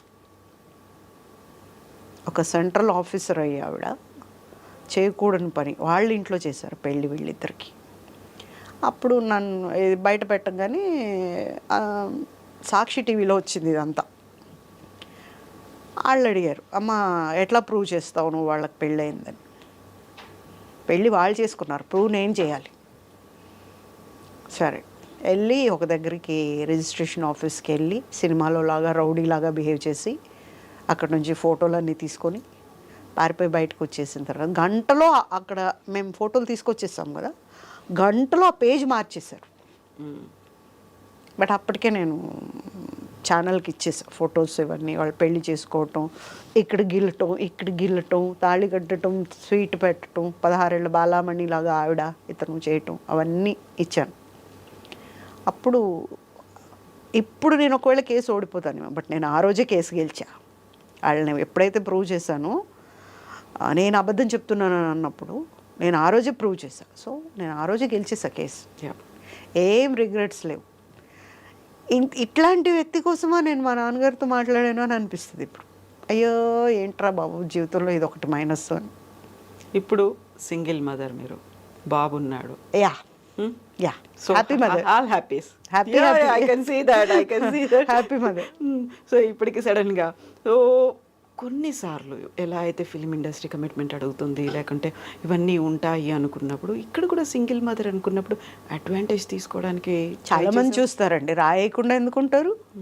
అసలే ఒకప్పుడు దొరకంది ఇప్పుడైనా దొరుకుతుందేమో నా ఆశ. ఒకప్పుడు ఎలా ఉందో ఇప్పుడు అలాగే ఉంది. పూజిత ఎప్పుడు మారుతుంది, మారే ఛాన్సే లేదు. సో మీ పక్కన ఇప్పుడు మీ అబ్బాయి ఉన్నాడు. యా తెలుసా అబ్బాయికి ఇవన్నీ? నాకు మంచి మంచి అడ్వైజ్లు ఇస్తాడు. నేను కోర్టుకి వెళ్ళటానికి రెడీ అవుతుంటే ఏదో బీరువాలో ఎక్కడో ఉందంట, వచ్చేసి మమ్మీ ఇది పనికొస్తుంది నీకు తీసుకెళ్ళని ఇచ్చాడు. తను ఎక్కడ హర్ట్ అయ్యాడంటే ఈ పెళ్లి చేసుకున్న ఇన్సిడెంట్ అంతా పేపర్లో వస్తుంది, టీవీల్లో వస్తుంది, ఓ చంపేస్తున్నారు నన్ను జనం. అలాంటి టైంలో అతను ఒక మాట అన్నాడు, తను నా భార్య కాదు, బాబు నా కొడుకే అన్నాడు. కూర్చొని చూస్తూ విన్నాడు. తర్వాత లేచొచ్చాడు. నేను వెళ్తుంటే కోర్టుకి, మా గెలిచినా గెలవకపోయినా నాకు అమ్మ ఒక్కతే ఉంది. బట్ ఇన్ని రోజుల నుంచి నేను అనుకుంటూ ఉండేవాడిని, ఏదో ఒక రోజు అందరూ నాన్న నాన్న అంటుంటారు, నాకు కూడా నాన్న వస్తాడు, నాన్న నన్ను బయటికి తీసుకెళ్తాడు, మేమందరం మమ్మీ నేను నాన్న కలిసి బయటికి వెళ్తాము. ఇట్లాంటి ఆశలు ఉండేవమ్మా నాకు. ఎప్పుడైతే టీవీలో ఈ మాట చెప్పాడో నానంటే ఇంత పెద్ద తిట్ట అనిపించిందమ్మా. 10th చదువుతున్నాడు అప్పుడు. అంటే నేను అప్పుడు కూడా చెప్పాను, చూడాను ఇది మా ఇద్దరికీ యుద్ధం, నువ్వు కావాలంటే కలవచ్చు, నువ్వు వెళ్ళి చూడొచ్చు, నా దగ్గర ఉన్న నంబర్ ఇస్తా, అది కాదంటే ఎవరినైనా కనుక్కొని తన నంబర్ ఏంటో చూసి నేను ఇస్తా, నువ్వు మాట్లాడుకోవచ్చు, ఎందుకంటే నిన్ను ఆపే అధికారం నాకు లేదు. మా నువ్వన్నా ఎవరినైనా కనుక్కోవాలి, నేనైతే ఇంటర్నెట్ కొట్టి నేను తెచ్చుకోగలను నంబరు, నన్ను ఎవరు ఆపుతారు, నాకు అక్కర్లేదు. ఒక తిట్టాడు అతను. నా పుట్టుక ఎక్కడి నుండి వచ్చింది మరి, నువ్వు అమ్మ కాకపోతే నేను ఎలా పుట్టాను? కొడుకే, మరి ఎలా పుట్టాను నేను? గాలికి పుట్టానా? నన్ను తిట్టాడు టీవీలో, అందరూ కొన్ని కోట్ల మంది చూసేలాగా తిట్టాడు నన్ను. నాకు అక్కర్లేదు అట్లాంటి నాన్న, నాకు అమ్మ చాలు. వాడికి అమ్మ, బొమ్మ, కుక్క, పిల్లి, నక్క, ఆట, అక్క, అన్నీ నేనే. వాడికి ఏదైనా ఇలా అమ్మా నాకు ఇలా కావాలనిపించింది అంటే అలా అయిపోతాను నేను. నేను ఎప్పుడైనా డల్గా ఉన్నట్టు అనిపిస్తే వాడు, మా ఐస్ క్రీమ్ తినాలి బయటికి వెళ్దాం పద అంటాడు. వాడికి తెలుసు నేను డల్గా ఉన్నానని. బయటికి వెళ్దాం పద, అలా తీసుకెళ్తాడు. He's highly matured. Okay, matured అంటే అసలు ఈ జనరేషన్లో పిల్లలు అలా ఉంటారు అంటే, నా కొడుకుని గొప్ప చెప్పట్లేదు, అందరూ చెప్తుంటారు. మొన్న ఎవరో ఇంటర్వ్యూ చేస్తూ కూడా చెప్తారు, నేను బాబుని చూశాను, అసలు బాబు ఉన్నంతసేపు నేను బాబునే చూస్తున్నాను, ఎంత బాగా మాట్లాడాడు. అసలు మామూలుగా సడన్గా రియాక్ట్ అవ్వడు, అయ్యాడంటే మాత్రం తిరుగుండదు, అలా అవుతాడు. సో మీకు పెళ్ళికి ముందు వరకు నాన్న ఉండేవాడు, అలా తోడుగా ఉండేవాడు. ఇప్పుడు అబ్బాయి ఉన్నాడు. అందరూ అంటారు చెర్రీ తారియన్ తన పేరు, చెర్రీ అచ్చని ఇలాగ ఉన్నాడు అంటాడు. కాదు, మా నాన్నగారు లాగా ఉంటాడు. అంటే ఆ 9 months నన్ను చాలా నరకం చూపించాడు అనమాట తను. అప్పుడు ఎప్పుడు మా నాన్నగారునే ఆలోచిస్తూ ఉండేదాన్ని నేను. డాడీ ఉంటే ఇలా ఉండేదాన్ని కదా, ఇలా ఉండేదాన్ని కదా, ఏంటిది అని మా డాడీ, అందుకే అచ్చం డాడీలాగే పుట్టాడు. కానీ నేను డాడీలా ఉంటాను కాబట్టి నాలాగా ఉన్నాడు అనుకుంటారు. బట్ మా రిలేషన్స్ కానీ దగ్గర వాళ్ళందరికీ మాత్రం మా డాడీయే కనిపిస్తారు వాళ్ళు. సో ఇప్పుడు మీరు ఒకటి అనుకున్నారు, ఒకటైంది, అయినప్పటికీ కూడా వదలకుండా ఇండస్ట్రీలోనే ఉన్నారు. లైఫ్లో ఒకటైంది, అయినప్పటికీ కూడా ఆ నాన్న మీ కొడుకు రూపంలో మీతో వచ్చేసాడు, మీతోనే ఉన్నాడు. కొంచెం ఇలా మారినట్టుంది మీరు అనుకున్నటువంటి డైరెక్షన్, సినిమాలు కాకుండా ఇప్పుడు సీరియల్స్. అలా ఏం లేదు, సినిమా కూడా చేయొచ్చు. సినిమాకు నేను చాలా దూరం అయిపోయా కావాలని. అంటే పడాలి కొన్ని, అవి పట్టడం ఇష్టం లేక నేనే వెళ్ళిపోయా పక్కకి, నిజం చెప్పాలంటే. అంటే జీవితంలో దెబ్బతినటం అనేది ఎదుటి వాళ్ళకి ఒక అడ్వాంటేజ్ అయిపోయింది. ఆ అడ్వాంటేజ్కి నేను ఆజ్యం పోయలేను. I'm not ready for that. So తర్వాత కూడా నేను ఒక 2 years అలా ఉండిపోయా ఏం చేయకుండా. ఇట్లా లీడ్ ఇండియాకి వెళ్ళటం, అక్కడ ఉండటం. దాని తర్వాత ఐటీకి వెళ్ళా. ఐటీలో ఇన్స్టిట్యూట్స్ పెట్టి పిల్లలకి భూమిలో ఉన్న కోర్సెస్ ట్రైనింగ్ ఇవ్వటం అమీర్పేటలో. దాంట్లో పూజా టెక్నాలజీస్ అంటే ఎక్కడికో వెళ్ళింది. పూజా ఐటీ సొల్యూషన్స్ అంటే కంపెనీ వాళ్ళు లేచి ఎదురొచ్చేవాళ్ళు, అంత మంచి స్టూడెంట్ని ఇస్తారు మీరు అని, అంత మంచి పేరు వచ్చింది. అక్కడ పార్ట్నర్ మోసం చేశాడు మళ్ళీ. అప్పుడు అనుకున్నా, ఏంటి ఇవి తప్ప ఇంకేం ఉండవా మనకి, ఎక్కడికి వచ్చినా మనతో అడ్వాంటేజ్ తీసుకోవటం, మనల్ని ముంచేయటం ఇదేనా అని. అప్పుడు కొంచెం డిప్రెషన్లోకి వెళ్ళా.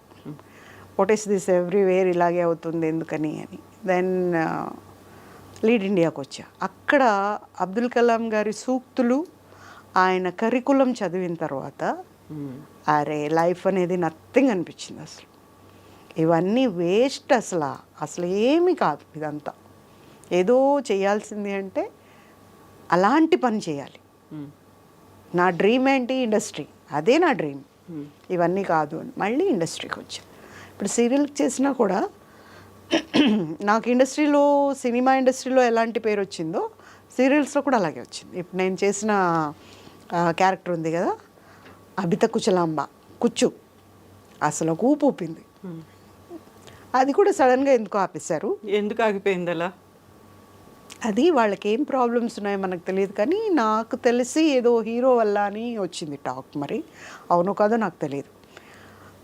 All of you sudden even ఒక 10 రోజుల ముందు కూడా కాదు, రేపు ఆగిపోతుందనగా ఇవాళ చెప్పటం. అలాగా ఏదో ఛానల్కి ప్రాబ్లం వచ్చి ఆపేశారు. అది ఇంకా వేరేది ఇంకా కమిట్ అవ్వలేదు నేను. అలాంటివి రావాలి మళ్ళీ. So I'm waiting. A offer వచ్చినా ఏదైనా రెడీ? ఏదైనా అంటే ఎలా చేస్తామండి, మనకు నచ్చాలి కదా, మనకు నచ్చింది వస్తే చేస్తాను.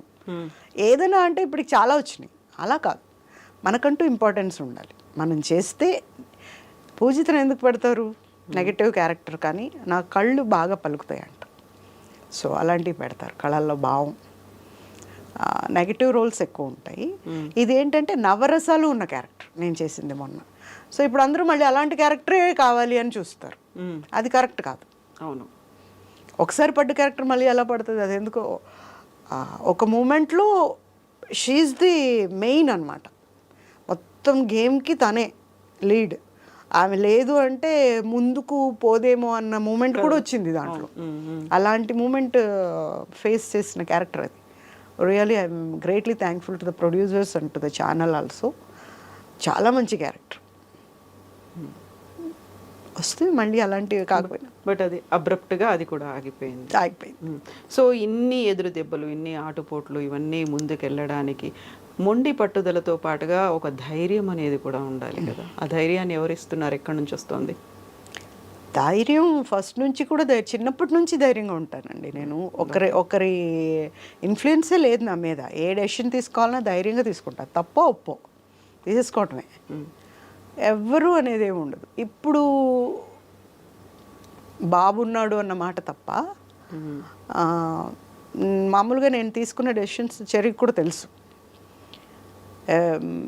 మీ అమ్మాయి ఇలా తీసుకుంది అని ఎవరైనా అన్నారనుకో, తీసుకుంది కదా, దాంట్లో కొత్త ఉంది, తీసుకుంటుంది అంటాడు. అంతే తప్ప ఎక్కడి నుంచి అబ్జెక్షన్ రాదు. అలాగే భయం అనేది నాకు చిన్నప్పటి నుండి లేదు. ఓకే, అంత దూరంలో ఉండుంటుందేమో నాకు. ఎంత నన్ను ఏదో చేస్తారు అన్న భయం మా అబ్బాయికి ఉంది, నాకు లేదు. ధైర్యంగానే ఉన్నాను. భక్తి ఎక్కువ? బాగా, చాలా. పూజలు నాన్నగారు నేర్పారు, బాగా చేస్తాం. పూజలు ఎక్కువ చేస్తాం. రోజు ఎవ్రీడే 2 hours చేస్తాను. మార్నింగ్ పూజ చేయకుండా బయటికి రాను. బాగా దండం పెట్టుకొని బాగా దేవుడిని, అందరూ బాగుండాలి. నమ్మకాలు కూడా ఎక్కువ? అంత లేదు. మరి పూజ చేస్తాను. నమ్మకం అంటే మనం చేసే పని గట్టిగా మనం చేసామంటే పని అవుతుంది, అంతే తప్ప పూజ వల్ల అవుతుందని. పూజ అనేది మనకు ఒక మనశ్శాంతి. ఆ మూమెంట్లో వేరే ఏ ఆలోచన రావు. ఒక భగవంతుడు కనిపిస్తూ ఉంటాడు, నీతో ఉన్న కాసేపు నేను హాయిగా ఉన్నాను అన్న ఫీలింగ్ ఉంటుంది. బయటికి రాగానే ఆలోచనలు వచ్చేస్తాయి. వంట చేయాలి, అది చేయాలి, ఈ పని చేయాలి, ఆ పని చేయాలి, బయటికి వెళ్ళాలి, ఇవన్నీ పనులు తర్వాత వస్తాయి. బట్ పూజ చేసేటప్పుడు మాత్రం దేవుడే కనిపిస్తాడు, ఇంకేం ఉండదు. కాకుండా మెళ్ళో ఒక నల్ల తాడు ఉంది, చేతికి కూడా ఎర్ర తాడు ఒకటి. ఇదేమో దిష్టి అంటండి, మా అక్కేసింది దిష్టి తగులుతుందని. ఇదేమో దేవుడిదండి. 2 ఉన్నాయి అక్కడ, నల్లదొకటి ఉంది. ఇది లక్ష్మీదేవిదండి. ఒక వ్రతం చేస్తే కట్టారు. ఇదేమో ఇది చాలా మంచిదంట, వేసుకోవాలి అని చెప్పి ఒక స్వామీజీ వేశారు, అంతే. సో ఇప్పుడు మనం అన్ని ఆటుపోట్లు వీటన్నిటి గురించి మాట్లాడుకున్నప్పుడు మీకంటూ కొంతమంది ఫ్రెండ్స్ ఉంటారు, సర్కిల్ ఉంటుంది. పర్లేదు పూజ, మేము ఉన్నాము. ఎంతమంది ఉన్నారు అలా? ఎవరు లేరు. ఎవరు లేరా? ఇండస్ట్రీలో, పర్సనల్గా, ఫ్యామిలీలో? అక్క, తర్వాత అక్క పాప, డాక్టర్ పాప, తిరుపతిలో ఉంటుంది. My best friend I can say ఆ పాప. మీ కాంటెంపరీస్ కావచ్చు, మీతో పాటు సినిమాల్లో చేసిన వాళ్ళు కావచ్చు, ఎవరు లేరు. ఇండస్ట్రీ నుంచి ఎవరు లేరు. ఇప్పుడు సీరియల్స్ చేస్తున్నారు, ఎవరు లేరు. ఎందుకలా? పూజ వాళ్ళతో అందరితో కూడా? నేను అందరితో మాట్లాడతాను, అందరితో హ్యాపీగా ఉంటాను. బట్ ఎవరు నాకు థిక్ అవ్వలేదు. అంటే నా మెంటాలిటీ వాళ్ళకి కరెక్ట్ కాదు. ఎందుకంటే మొహాన్ని చెప్తాను కదా, అది కరెక్ట్ కాదు వాళ్ళకి. బట్ నేనేం చెప్తాను, ఇప్పుడు మేకప్ టిప్స్ ఉంటాయి. ఇప్పుడు వచ్చిన వాళ్ళకి పూసేస్తుంటారు టపా టపా టపా అని. మేకప్ చేసుకునేటప్పుడు కటింగ్స్ ఉంటాయి ఒరిజినల్గా. ఆ కటింగ్ చేస్తేనే మనకు ఒక ఫేస్ వస్తుంది. అది ఒరిజినల్గా మనకు ఇండస్ట్రీకి కావాల్సిన ఫేస్ అది. ఇప్పుడు అలా ఉండదు, పూసేస్తారు బాగా, పూసేసుకొని ఏమంటే తగిలిచ్చేసుకొని వస్తుంటారు. అప్పుడు నాకేం కనిపిస్తుంటే ఆ కటింగ్ లేనిది కనిపిస్తూ ఉంటుంది చూడంగానే. ఈ కటింగ్ పోతే ఈ అమ్మాయికి ఇది తగ్గుతుంది, ఈ కళ్ళు లోపలికి వెళ్ళిపోయినాయి, ఇక్కడ డెప్త్ పెంచాలి, ఇలాంటివన్నీ నాకు అవసరమా? నేను చెప్తా, అమ్మ అది పెంచుకో బాగుండదు, లేకపోతే నీకు అలాంటివి చెప్పినవే వాళ్ళకు వచ్చి ఉంటాయి ఆల్రెడీ. ఈ కళ్ళు ఏంటి అలా ఉన్నాయి, నీకు ఏంటి ఇలా ఉన్నాయని. బట్ ఆ చెప్పటం అనేది వాళ్ళకి బాధ అనిపిస్తుంది. నేను ఇంకా టిప్స్ కాదు, నా దగ్గర ఏమైనా ఉంటే అది కూడా ఇస్తా, ఐటమ్ ఇది రాసుకో, ఇది బాగుంటుంది, దీనివల్ల రాదు అని. నేనేం డబ్బులు తీసుకోను, అలాగా ఇచ్చేస్తా. బట్ సెట్ అవ్వను. అన్నాను కదా, అనుకుంటూ ఉండలేను. నేను అనుకుంటా నాకు ఎందుకు వచ్చిన గోవాలా అని కూర్చోవచ్చు కదా నేను అని. మామూలుగా గేమ్ ఆడుకుంటూ ఉంటా ఎప్పుడు. నేను ఏం ఆడతారు? ఏం గేమ్? క్యాండీ క్రష్ ఆడుతుంటా. ఓకే, ఇంకా అక్కడే ఉన్నారా? ఇంకా మీరు ముందుకు వెళ్ళలేదు, క్యాండీ క్రష్ దగ్గర ఆగిపోయారు? అంటే ఆ ఒక గేమ్ ఆడేసరికి లేపుంటారు, ఇంకేం ఆడతాం వేరే గేమ్. షార్ట్ గ్యాప్, ఆ గ్యాప్లో ఒక్కటి కూడా ఫినిష్ అయి ఉండదు.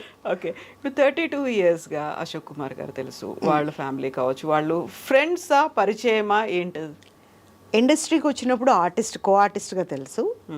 తర్వాత మేము కళంకిత అనే దాంట్లో నేను అశోక్ చేశాము. నేను హీరోయిన్, తను ప్రొడ్యూసర్. దాంట్లో ఆ జర్నీ ఎక్కువ ఉన్నింది. తర్వాత కూడా ఈరోజు కూడా నా ఆప్యాయంగా ఎరా పూజీ, నా డార్లింగ్, నా బుజ్జి ఇట్లా పిలుస్తాడు తను. సో దాంట్లో ఎవరైనా వీళ్ళు ఏంటి డార్లింగ్ అన్నాడే అన్న ఆలోచన ఎవరికైనా వస్తుందేమో, కానీ అదొక ఆత్మీయత అంతే. నాన్నలేరు కదా, సో నాన్నలాగా పిలిచేవాళ్ళు ఉన్నారు అని. బట్ నీకేం జరిగినా నేను ఉంటాను అట్లా కాదు. ఫ్రెండ్ ఎవరు లేరు, నాకు నేనే ఉన్నాను. మీ చెర్రీ ఉన్నాడు, ఇప్పుడు చెర్రీ ఉన్నాడు. చెర్రీని కూడా ఇన్వాల్వ్ చేయను ఎప్పుడు. నేను ఒకటే చెప్తా, చూడు నిన్ను చదివించడం వరకు నా బాధ్యత, నీకు ఉద్యోగం రావటం అనేది నీ బాధ్యత. అంటే నువ్వు పర్సంటేజ్ ఎక్కువ తెచ్చుకుంటే నువ్వు అడగకుండానే నీకు ఉద్యోగం వస్తుంది. ఇప్పుడు మనకున్న ఆస్తి అంతా పోయింది, ఒకరి ద్వారా వెళ్ళిపోయింది, అది నీకు తెలుసు, అంతా తెలుసు. అది వస్తుందా రాదా అనేది దేవుడికి తెలుసు. అది రావాలి అనేది మన ఆశ. రాలేదనుకో, నీ చదువే నీకు ఆస్తి, అది తెచ్చిపెడుతుంది. ఇదే కావాలను అలాగే ఉంటాడండి. అది కావాలి, ఇది కావాలి అని ఉండడు. నాకు ఇది ఉంది, నాకు ఇది వస్తుంది అని ఉండడు. ఓకే, ఏముందో దాంట్లో ఉంటాడు, చక్కగా ఉంటాడు. తను కూడా తన లైఫ్ స్టైల్ బాగా పెట్టుకున్నాడు. ఇలా ఉండాలి నేను, ఇంతే, ఈ లిమిట్స్ దాటకూడదు, అలా ఉంటాడు. సో ఒక పెద్ద ఎసెట్ నాకు. నేను ఎప్పుడు దేవుడి ముందు కూర్చొని మామూలుగా వినాయకుని బాగా తిడతాను. నేను మాట్లాడతారా అని అడగబోదన్నాను, మీరు తిడతానని చెప్తున్నారు. మీరు మాట్లాడతానంటే వంట చేసేటప్పుడు అప్పుడంతా చెప్తూ ఉంటాను, అన్ని దేవుళ్ళతోనే మాట్లాడుతుంటా, మా డాడీతో మాట్లాడుతుంటా, వినాయకుడిని తిడుతుంటా. ఎప్పుడైనా బాగా లడ్డూలు పెట్టినప్పుడు మాత్రం బాగా నవ్వుతూ ఉంటావు, లడ్డూలు పెట్టిన రోజు ఇలా పెట్టుకొని చూస్తావు, ఏం చేస్తున్నావు అసలు, ఒక్కటన్నా పనికొచ్చే పని చేస్తావు, ఒక్కటి చెయ్యవు, ఏది అడుగుతానో అది చేసావా అసలు నువ్వు, ఇలా తిడుతూ ఉంటా. నేను వచ్చానంటే వాళ్ళు ఎలా ఉంది, మూడు బాగానే ఉందా అని చూస్తుంటాడు ఆయన. తిట్లు పడతాయా లేకపోతే లడ్డు పెడుతుందా అని. Okay okay. సో అలా ఈరోజు ఎలా ఉంది మూడ్? బాగుందండి, చాలా బాగుంది కదా. ఇవాళ ఇంటర్వ్యూకి వస్తున్నాను అన్నప్పుడు నిజం చెప్పాలంటే నేను చాలా నెలలు అయిపోయింది ఇంటర్వ్యూలు మానేసి. ఎందుకు అంటే కెలుక్కుంటూ ఉన్నట్టు అనిపిస్తుంది. వదిలేసాం మనకెందుకు అన్నప్పుడు మళ్ళీ దాన్ని అడుగుతాం, దాన్ని చెప్తాం.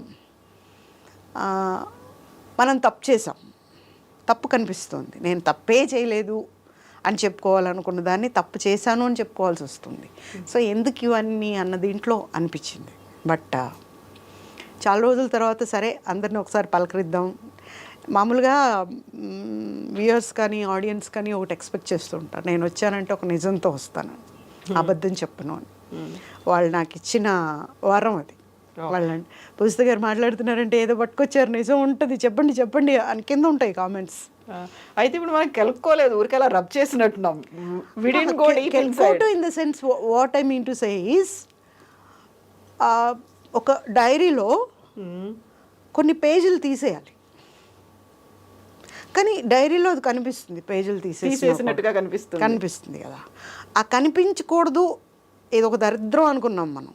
అది కనిపించకుండా ఉంటేనే బాగుంటుంది, కానీ కనిపిస్తుంది. కనిపించేంత తప్పు చేసాం మనం, అంత బాగా చింపాం పట్టిదని ఏ అని. అది కనిపిస్తూనే ఉంటుంది. ఏదో లైట్గా తీసేసి ఇలా అంటే ఏదో ఇట్లా తిప్పేసినప్పుడు కనిపించలే అనేలాగా లేదు ఇది. లెట్ ఇట్ బి అని వదిలేస్తే అది అలా కలిసిపోయేది. ఇది ఒకవేళ నేను మర్చిపోయినా ఎక్కడికైనా వెళ్తాను కదా, అమ్మా మీ ఇంటర్వ్యూస్ బాగుంటాయమ్మా, అమ్మా మీకు తప్పకుండా మీకు మంచి జరగాలమ్మా, మంచి జరుగుతుందమ్మా, మీకు దేవుడు మీ వైపే ఉంటాడమ్మా, ఇలా చెప్తారు కదా. షో అనుకుంటా.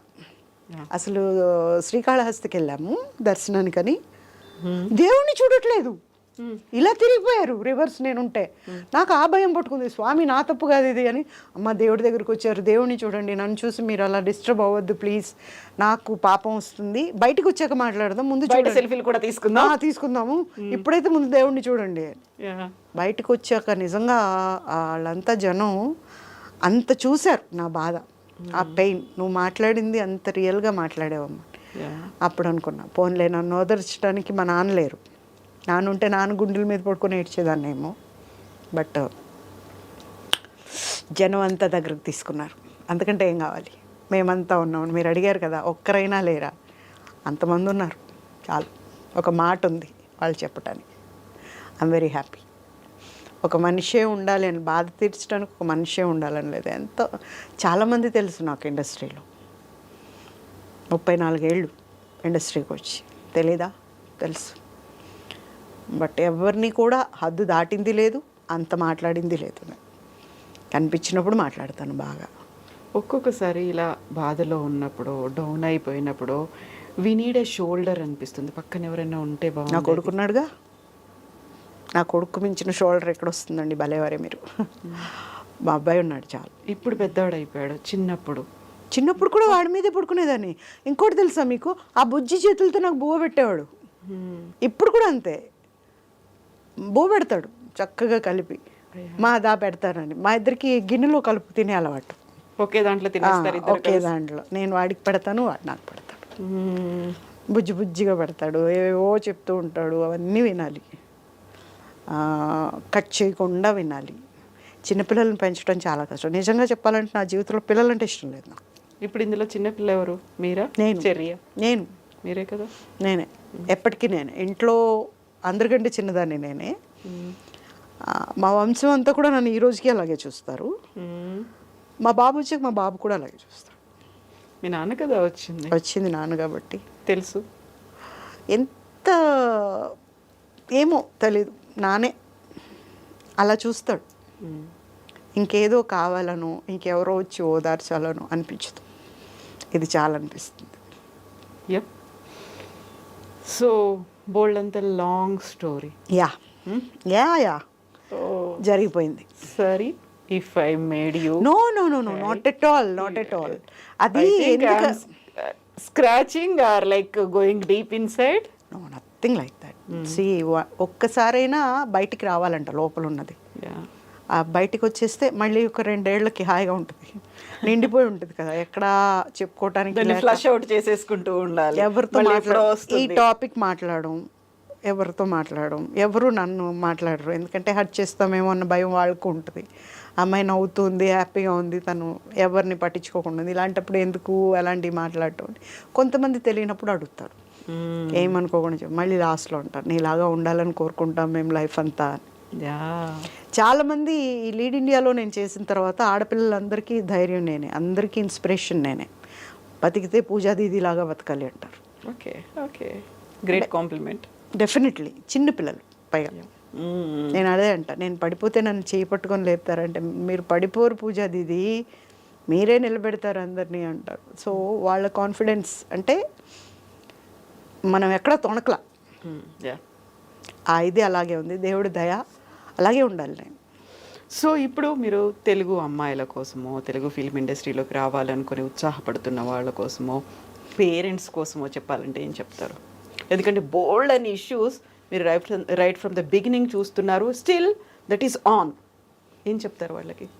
నేనేం చెప్తాను అంటే, టాలెంట్ ఉన్నప్పుడు కరెక్ట్గా ఎక్కడ వర్కౌట్ ఉంది చూసుకొని రావాలి, కానీ వేరే దీనికోసం ఎక్కడ టెంప్ట్ అయినా కూడా లైఫ్ వెళ్ళిపోతుంది.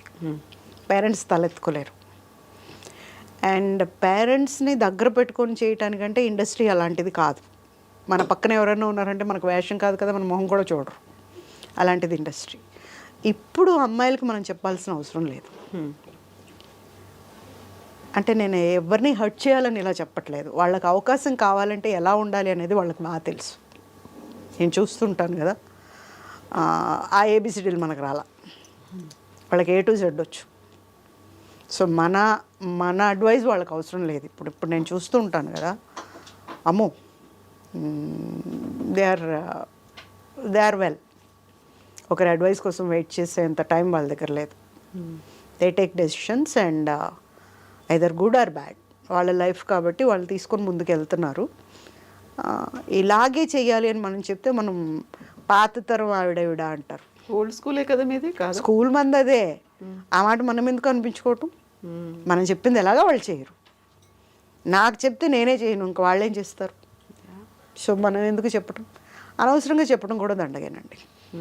చిన్న చిన్న టిప్సే తీసుకోరు పిల్లలు. బట్ దెబ్బ తిన్నప్పుడు బాధపడతారు. అప్పుడు అయ్యో పాపం ఇలా అయిందే అని మనం ఫీల్ అవ్వాలి. అలా అవ్వకుండా ఉండాలంటే వాళ్ళు జాగ్రత్తగా ఉండాలి. బట్ దుడుకు ఉంటుంది ఇప్పుడు. ఇది చేసేయాలి అన్న ఆలోచన తప్ప ఇది చేయటం వల్ల ఏమవుతుంది ఫ్యూచర్ అనేది లేదు. ఆ ఆలోచన ఉండాలి. ఎందుకంటే మనం దెబ్బతిన్నాం కాబట్టి మనకు తెలుసు. సో ఇప్పుడు మీరు ఈ ఇండస్ట్రీలోకి వచ్చి 30 ఇయర్స్ జర్నీలో మీరు ఫేస్ చేసినటువంటి బ్యాడ్ ఇన్సిడెంట్స్, ఎక్స్పీరియన్సెస్ అవి ఇప్పటికి తగ్గాయా, పెరిగాయా? I'm not asking about you. ఓవరాల్గా ఇండస్ట్రీలో అలాంటిది తగ్గిందంటారా, పెరిగిందంటారా, ఎలా ఉందంటారు? నేను వినేదాన్ని బట్టి పెరిగిందనే అనుకుంటున్నాను. వింటూ ఉంటాం కదా, విన్నదాన్ని బట్టి అవునా ఇంకా ఇలా ఉందా అనుకుంటాం. కానీ బయటికి కనిపించకుండా, అంటే ఇప్పుడు నేను చెప్పేది అదే, ఓపెన్ అవ్వాలి ఎప్పుడు కూడా. ఇప్పుడు నాకు ఒకటి జరిగిందండి, నేను ఓపెన్ అయ్యాను అనుకోండి, ఇంకొకళ్ళకి జరగదు.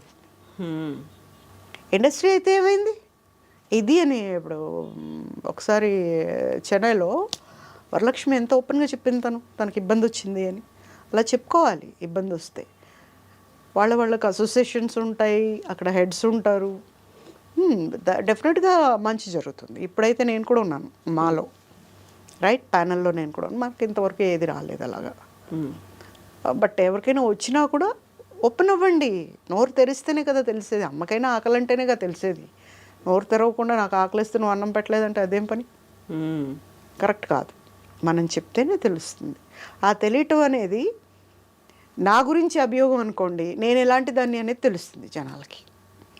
ఇంకొకళ్ళు జాగ్రత్త పడతారు, అమ్మో దగ్గర కూడా వెళ్ళకూడదు అనుకుంటారు. సో అలాంటి అవకాశం మనమే ఇవ్వాలి. నాకు జరిగింది ఎందుకు, ఇక్కడ వినాయకుడి బొడ్డులో వేలు పెట్టడం కాదు, జనానికి మంచి జరగాలి అనుకోవటం చూసుకోవాలి. నాకు కుట్టింది కాబట్టి ఎన్ని కుట్టాలి అనేది అది స్వార్థం. ఇది అలా కాదు, అందరికీ జరగాలి, అందరికీ తెలియాలి ఇలాంటిది అనేది మంచి పని. సో పూజిత గారి గురించి మనం బోల్డ్ విషయాలు మాట్లాడుకున్న తర్వాత పర్సనల్ విషయం ఒకటి మాట్లాడుకోవాలి. ఇంకేం పర్సనల్ అండి బాబు, అడిగేశారుగా. ఇప్పుడు మా స్టూడియోలో ఇక్కడ మేము మాట్లాడుకుంటున్నప్పుడు మా ప్రోగ్రామ్ ప్రొడ్యూసర్ ఒక మాట అన్నారు, పూజిత గారి ఏజ్ ఎంత, ఏం తింటారు, అసలు అక్కడే ఆగిపోయారు.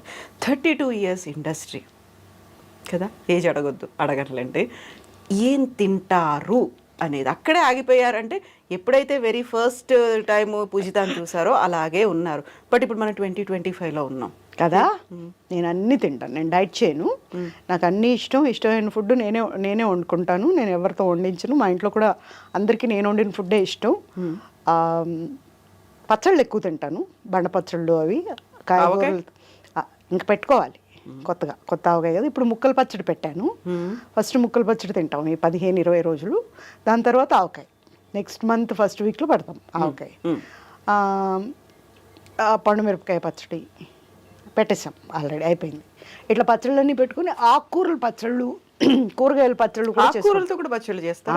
ఎంత బాగుంటాయో, చాలా బాగుంటాయి. అవి వేసుకొని పెద్ద నెయ్యి తినను, పెరుగు కూడా తక్కువ తింటాను, పచ్చళ్ళు తింటాను, బాగా చేస్తాను వంట, సూపర్గా చేస్తాను. సో పప్పు తింటాను, ఎక్కువ ఇష్టంగా తింటాను. వడియాలు అలాంటివన్నీ పెట్టుకొని తింటాను. ఇది తినకూడదు, ఇది ఆయిల్ ఫుడ్ అదంతా ఏం లేదు, చక్కగా తింటాను. డైట్ చేయటం వల్ల ఏమవుతుందంటే, ఓవర్గా అన్నీ తింటాం కాబట్టి డైట్ చేయటం వల్ల ఒక్కసారి సడన్గా నువ్వు తినలేదంటే ఇవన్నీ జారిపోతాయి,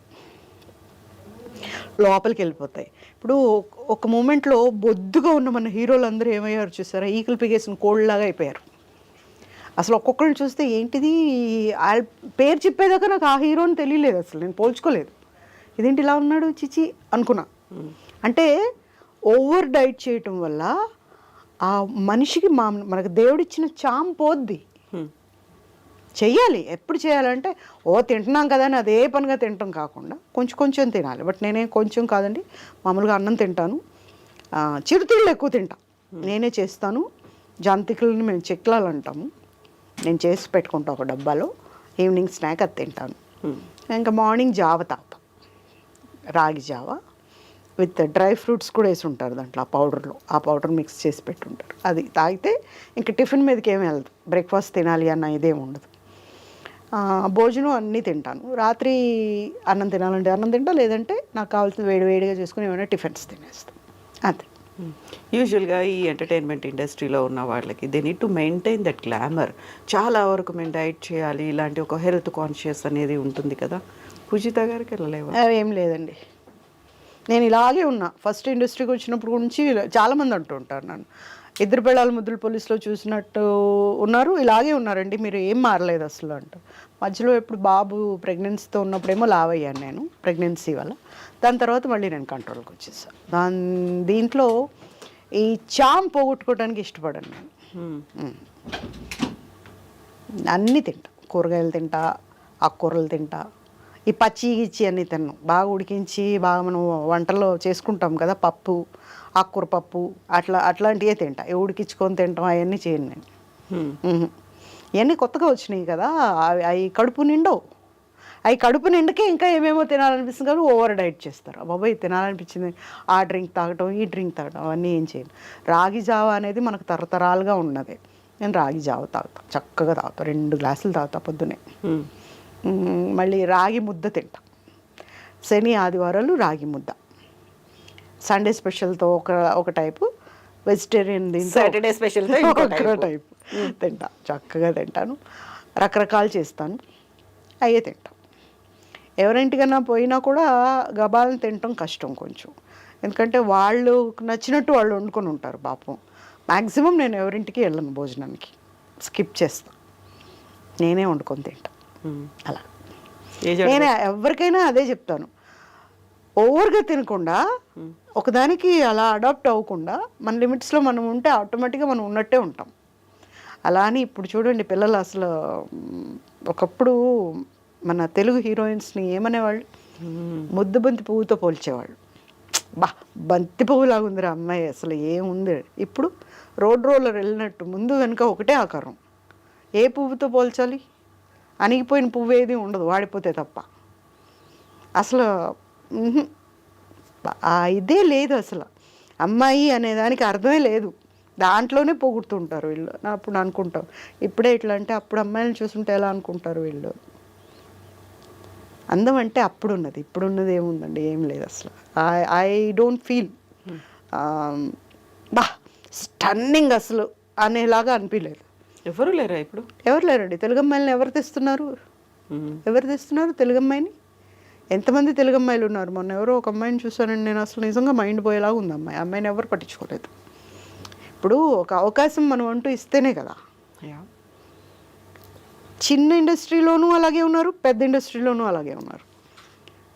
వెండి తెర మీద తెలుగు వాళ్ళకి అవకాశాలు లేవు, చిన్న తెర మీద అసలే లేవు తెలుగు వాళ్ళకి. సో ఏమో ఇది ఏం గ్లామరో నాకు తెలియదు.